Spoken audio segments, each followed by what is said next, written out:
Mother Duck was delighted.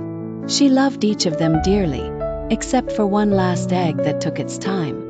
It finally cracked open, and out came a duckling that looked different from the rest.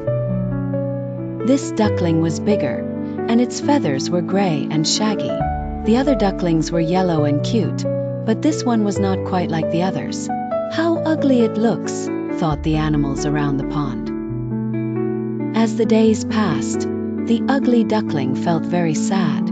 The other ducklings teased it, saying, "You're so ugly you don't belong here." The ugly duckling couldn't understand why it was so different from everyone else.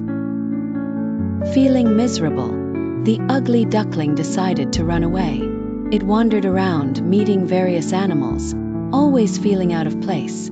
It went to a farmer's house, where the farmer's wife exclaimed, "What an ugly little bird!"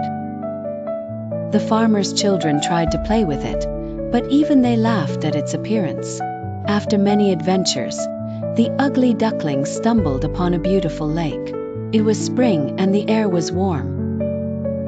On the lake, swans glided gracefully across the water. The ugly duckling watched them with envy. One swan glided towards the ugly duckling. To its surprise, the swan said, "Come and play with us."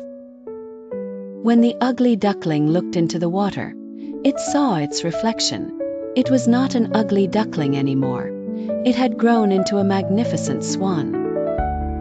The ugly duckling realized it had always been a swan, just waiting to blossom in its own time.